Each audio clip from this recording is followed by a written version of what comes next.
desarrollarme y crecer mis sentimientos. Vamos a abrir la Biblia en Marcos 4:26, el Evangelio de Marcos 4:26. Estamos viendo una clase en preparación para el próximo año, si Dios nos da vida y nos permite, que le hemos llamado 2020-200. Marcos capítulo 4, verso 26. Hablamos de compartir el Evangelio primero con los nuestros, de tomarnos el tiempo de hablarle a nuestros hijos e hijas del Evangelio, y no solamente de ellos, sino añadir a su fe virtud, y a la virtud conocimiento en cuanto a la Biblia. Importantísimo que después que ellos han obedecido, sigamos regando la buena semilla. Hablamos de compartir con otras personas. La semana pasada hablábamos de el valor que requiere sentarse a comer con los publicanos, si ustedes recuerdan. Hablamos de ello. Es importante sentarnos a comer con ellos, porque ellos necesitan oír de la palabra de Dios. El crecimiento es adentro y afuera. Hablamos de estos 3 versos. Lo que dice Pablo a Timoteo en cuanto a proveer para los suyos. Lo que dice Salomón a su pueblo, a instruir al niño en su camino, para que cuando crezca y se haga viejo no se aparte de él. Hablamos de Hechos 5:14, del crecimiento de la iglesia. Y ahora hablamos de este concepto de Marcos 4:26. Nadie, no sé, muy pocos hermanos en este lugar, me imagino que se dedicaron a la siembra. Levanta la mano si alguien se dedicó a la siembra. Muy pocos, algunos, muy pocos, casi no hay muchos.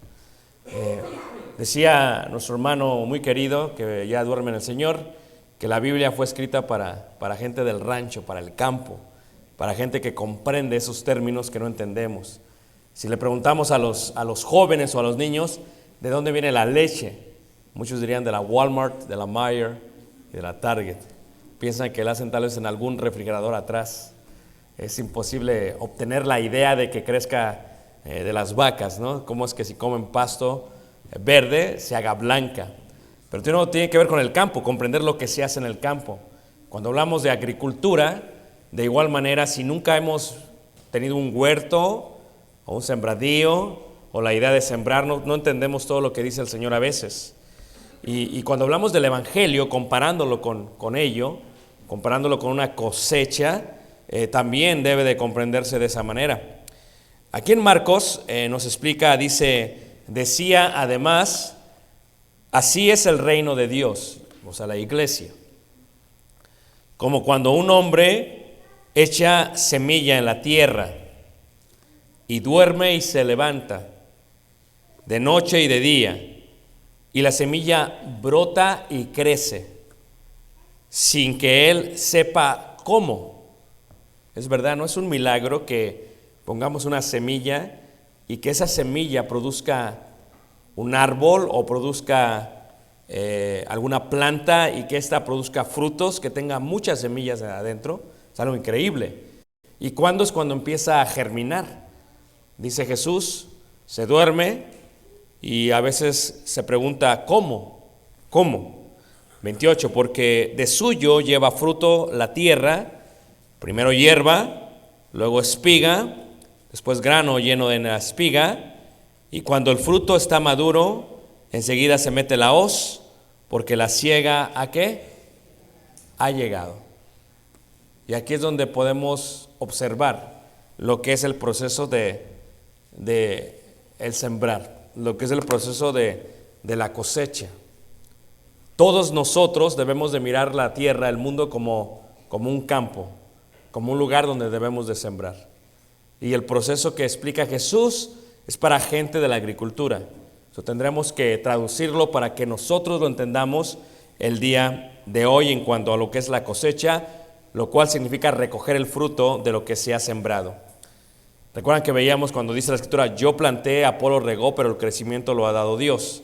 Así que ni el que planta es algo, ni el que riega, sino Dios que da el crecimiento. ¿Cuál es el proceso de la cosecha? Aquí lo miramos, si lo ves, dice brotar, crecer, hierba, espiga y luego grano.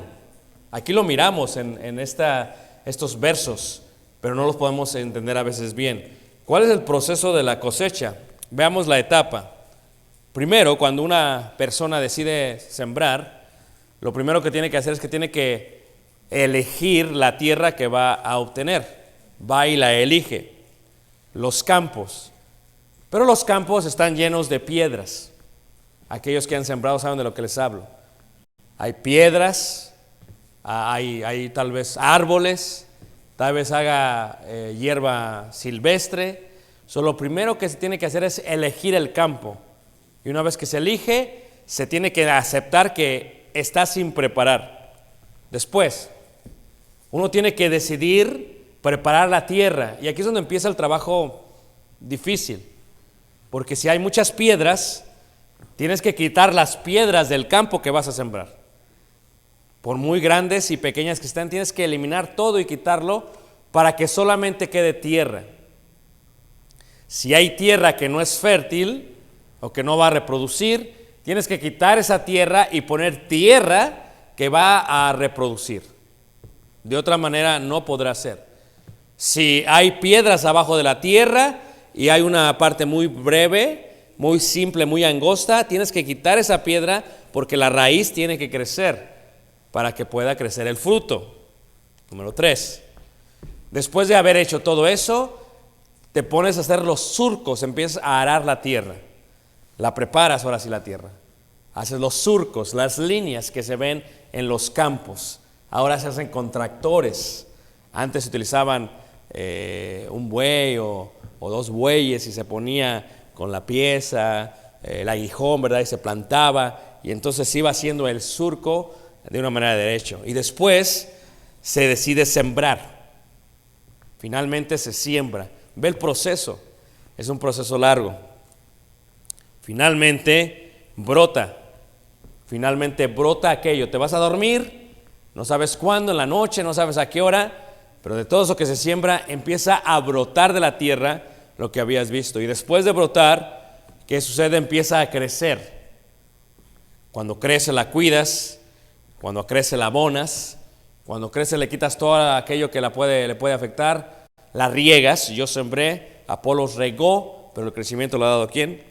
Y finalmente se cosecha. Es el proceso de la cosecha. Se ve sencillo, pero es un proceso para muchos lugares de todo un año, de preparar tal vez en todo el invierno, para poder sembrar tal vez en primavera, que crezca en verano y finalmente cosechar o sacar el fruto en otoño. Bueno, esta descripción es igual en el reino de Dios, dice ahí. Dice la Escritura, así es el reino de Dios. ¿Cómo? Como cuando un hombre echa semilla en la tierra. Cuando pensamos en esto, tú has de pensar, cuando yo salga de este lugar y cuando empiece a sembrar el evangelio, cuando empiece a sentarme con la gente que es publicana, aquella que no cree en Dios, aquella que no tiene interés por Dios, cuando yo me siente, ¿qué es lo que tengo que hacer? Tenemos que primero ver que hay campos, va a haber un gran campo. Y el campo es que va a haber mucha gente que no tiene interés de Dios. Hay mucha gente que no tiene interés de Dios, hermanos. No les importa quién es Dios, no saben quién es Dios. Si les hablan de Dios se molestan, así que no tienen interés. Tampoco por lo mismo tienen conocimiento de Dios. No saben palabra de Dios, no les interesa lo que dice la Biblia, no les interesa lo que dice Dios. Es una tierra sin preparar. Número 2. Luego empiezas tú a preparar la tierra y la gente empieza a hacer preguntas con términos espirituales y tienes que esperar. La gente empieza a preguntar, busca por respuestas espirituales. ¿Y a quién se dirigen? Aquellos que ellos saben, conocen la palabra de Dios. Así que se van a dirigir a ti y se van a dirigir a mí. Y van a llegar a nosotros y nos van a decir, ¿y qué dice Dios de esto? ¿Y qué dice Dios de aquello? ¿Y por qué está pasando esto en el mundo? ¿Por qué sucede esto en la tierra? ¿Por qué pasa esto en la sociedad? Te empiezan a hacer preguntas. Es el momento en que empiezan a ver el cristianismo como algo positivo. Y cuando tú les das las respuestas en la palabra de Dios, empiezan a darse cuenta que esas respuestas son buenas y las empiezan a querer aplicar a su vida. Es el momento en que ellos empiezan a ver de una manera optimista lo que es el cristianismo. Y después, hermanos, finalmente la persona, ese ser humano, está listo para poder sembrar el evangelio. ¿Ves cómo no puedes echar el evangelio en la primera serie? Aquellos que conocen de campo, si echas la semilla cuando todavía la tierra está sin preparar, la semilla se va, ¿qué, hermanos? A secar, se va a ahogar. No se puede hacer de esa manera. ¿Qué sucede después? Después lo que sucede es que nace la semilla del evangelio. La persona se convierte en cristiano y empezamos a ver cómo empieza a crecer, cómo crece los primeros pasos del cristianismo. Y después finalmente esa persona viene a ser una persona que empieza a discipular, que empieza a hacer el proceso del cual nosotros hemos hablado. Así que, ¿cómo debemos de ver nuestra vida a los familiares, a los amigos, a los colegas, a la gente que nos cruzamos tal vez en una gasolinería o tal vez en la tienda o tal vez en el lugar donde trabajamos o donde obtenemos herramienta para el trabajo? Debemos de verlo como un lugar donde es una tierra sin preparar, donde la gente no tiene interés, hermanos. Es muy normal que la gente no tenga interés de Dios. La tierra está sin preparar, sin interés, no están al tanto de Dios y es posible que al principio se sienta un espíritu hostil ante ti. Y no sé si lo han sentido, y sobre todo ante Dios, y sobre todo que demuestre lo muy ocupados que están en su vida. Esos son los campos sin preparar. Pero les decía yo, de pronto, hermanos, uno tiene que empezar a preparar la tierra. La persona te va a preguntar y te va a decir, algo me falta. La persona empieza a tener interés por las cosas de Dios, por Dios y por su vida espiritual. Es donde uno empieza a quitar las piedras, donde uno se tiene que hacer de alguna otra manera accesible a la persona, donde uno tiene que estar presente para contestar las preguntas, donde uno tiene que estar listo y comiendo con ellos para poder hacer algo al respecto. Esa persona empieza a buscar y aún no sabe lo que busca, tampoco sabe lo que quiere. Tal vez están recordando ustedes cuando ustedes y yo mismo nos sentimos en esa etapa de lo que era la cosecha.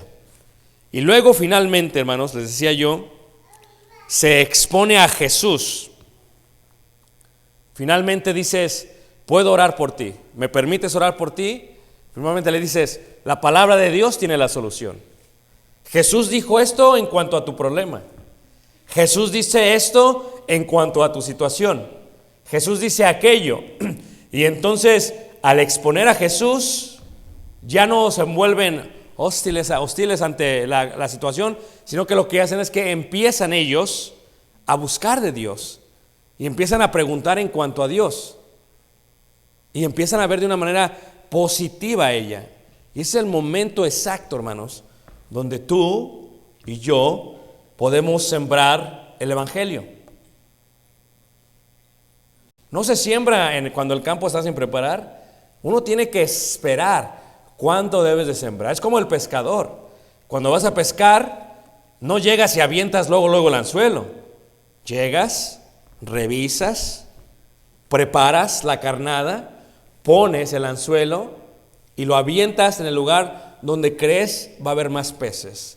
No lo avientas donde no hay peces, donde está baja el agua.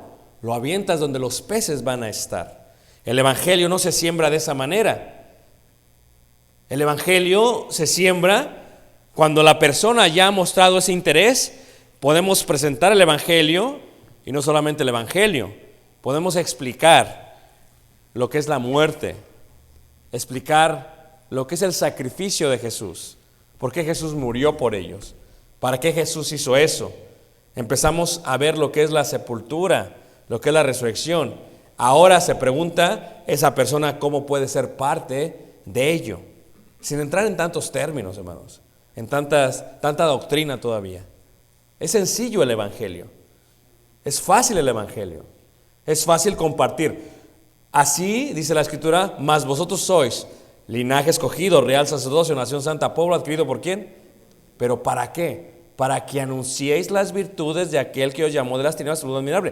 O sea, la razón por la cual nos hizo su pueblo es para compartir. Pero yo les quiero preguntar, hermanos, ¿con cuántas personas hemos compartido el Evangelio este año? ¿Con cuántas personas nos sentamos esta semana? Y sobre todo, hermanos, quiero preguntar, ¿cuántas veces hemos sembrado el Evangelio en toda nuestra vida espiritual?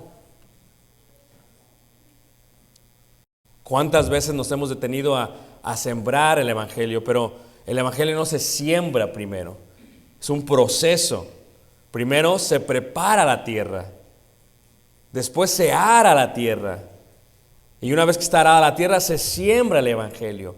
No podemos adelantarnos, tampoco podemos desesperarnos, porque a su tiempo el Señor va a dar ¿el qué? El crecimiento. Así como la persona se va y se duerme, dice la Escritura, y entonces empieza a brotar y crece, así pasa con el Evangelio. Así pasa con tus hijos cuando siembras el Evangelio. Así pasa con tu familia cuando siembras el Evangelio. No la podemos echar la semilla hasta que la tierra esté preparada. Tienes que esperar. Y ya que esté lista y arada la tierra, siembra el Evangelio y ahora sí, vete a dormir. Deja que Dios haga el resto. Tú no vas a hacer que crezca. Dios da el crecimiento. Ahí es donde empezamos a depender totalmente ¿en quién? En Dios. Y muchas veces esa semilla que se siembra empieza a brotar y por lo tanto esa persona nace de nuevo y empieza a caminar los primeros pasos como cristiano y después está listo ¿para qué? Para sembrar. ¿Qué debemos hacer entonces?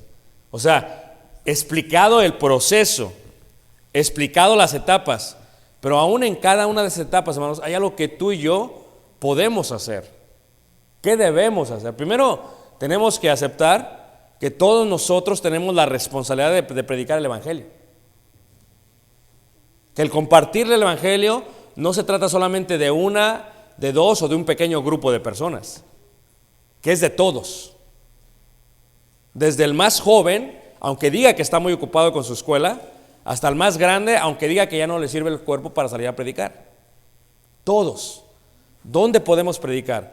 El joven puede predicar, puede preparar la tierra en la escuela, en las aulas, en los salones, en la biblioteca, en los lugares de investigación, donde está haciendo sus prácticas, en el gimnasio, mientras está corriendo al lado de otro. ¿O no es cierto, hermanos? Y el más anciano dice, es que yo no puedo salir a predicar, pero vea que vas a citas al doctor y vas y te sientas en la sala de espera y al lado siempre hay personas y dices, pero me no speak English. Pero cuando te habla esa what can I do for you, ¿verdad? Porque tenemos el don de hablar, el don de explicar, el don de predicar. ¿Y a quiénes? A aquellos que no saben del Evangelio. Podríamos tal vez en una sala de espera pedir el número de aquella persona. Podríamos ver cuál es su necesidad.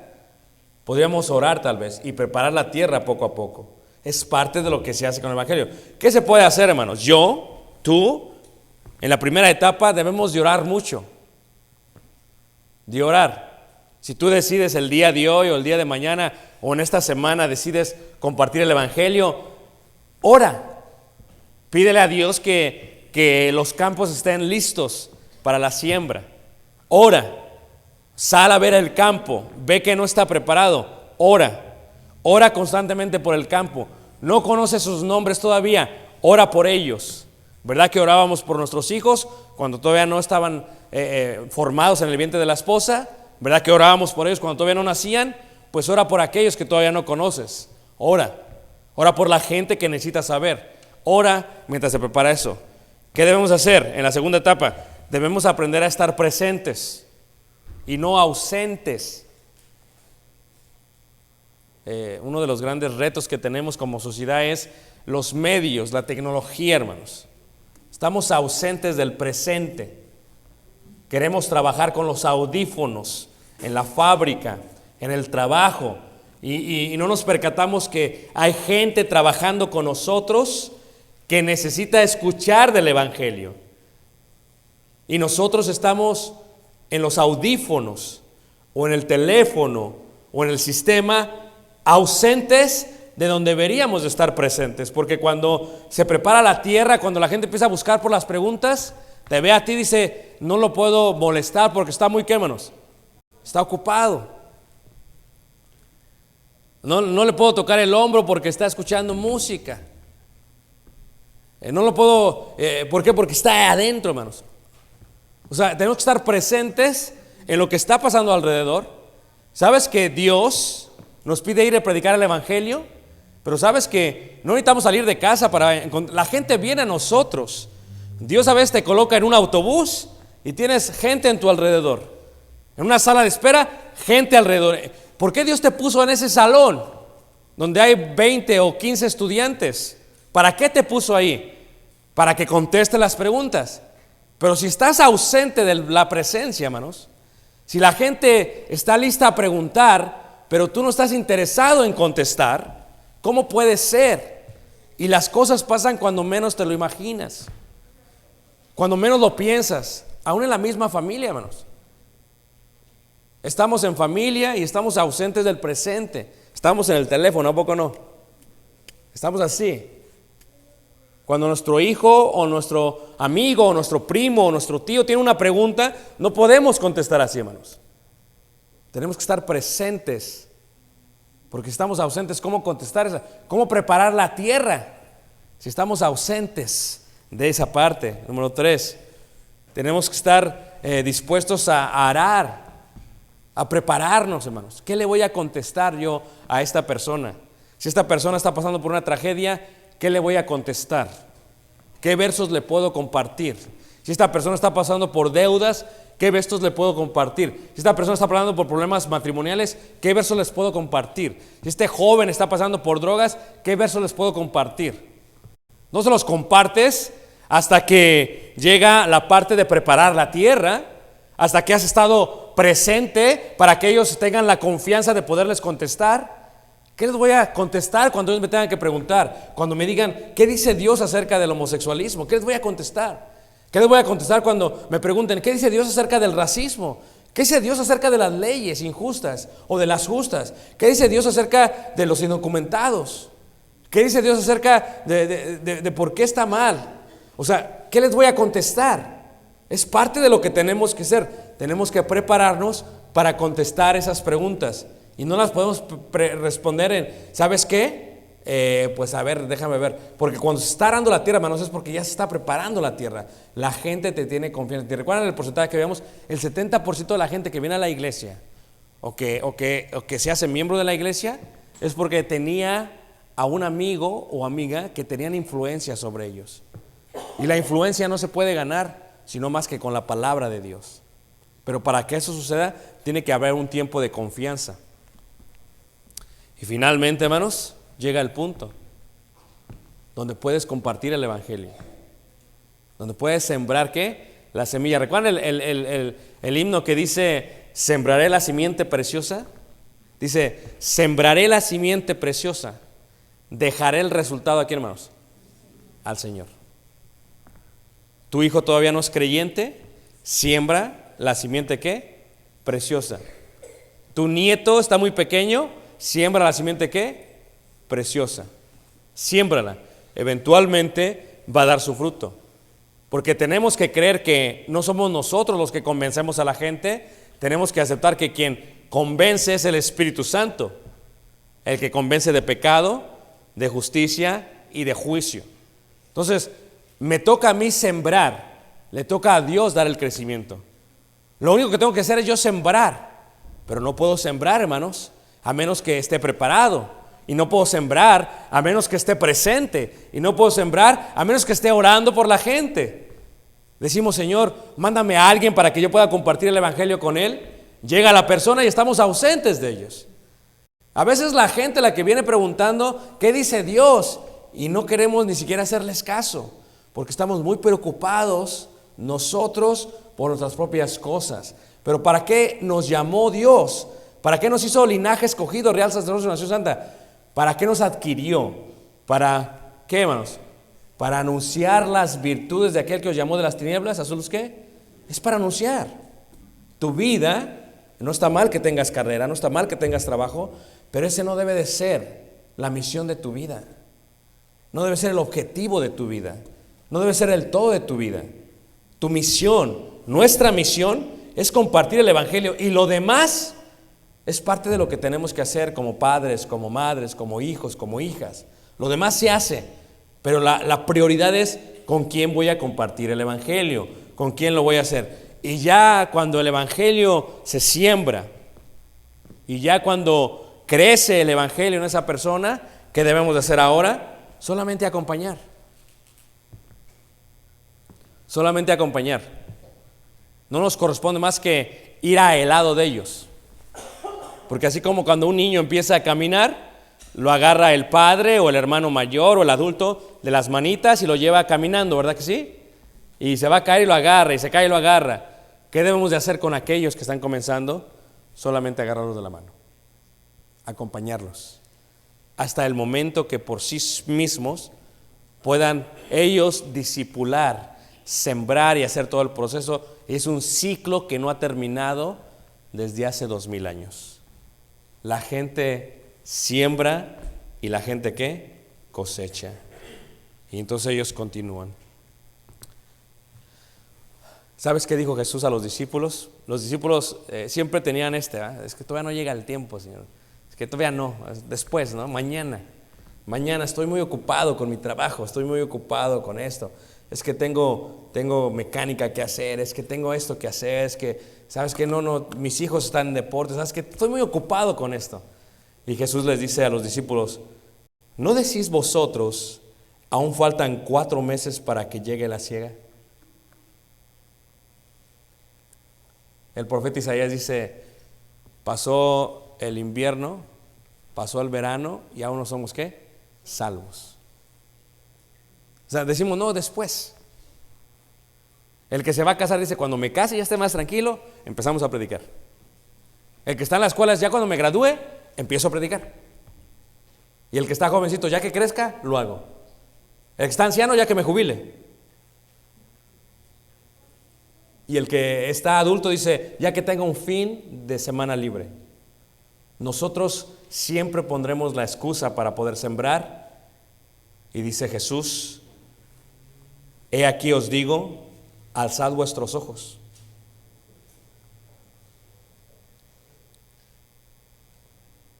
O sea, salgamos de este lugar este día, hermanos. Y Jesús nos dice a todos, incluyéndome a mí, abre los ojos. Alzad vuestros ojos y mirad, ¿qué, hermanos? Los campos. Dice, porque ya están blancos para la siega, perdón que haya cambiado el sistema eso, y el que siega recibe ¿qué? Y recoge fruto para la vida ¿qué? Eterna. La invitación que nos hace Jesús, si queremos crecer como iglesia, tenemos que cambiar el chip. Si queremos crecer como iglesia, tenemos que ver que estas clases, por muy básicas que se vean, es lo básico a la iglesia y al evangelio. Si queremos crecer como iglesia, tenemos que levantar, ¿qué, hermanos? La vista. Alzar la vista y mirar los campos. ¿Cuánta gente conoces? ¿Con cuánta gente hablas?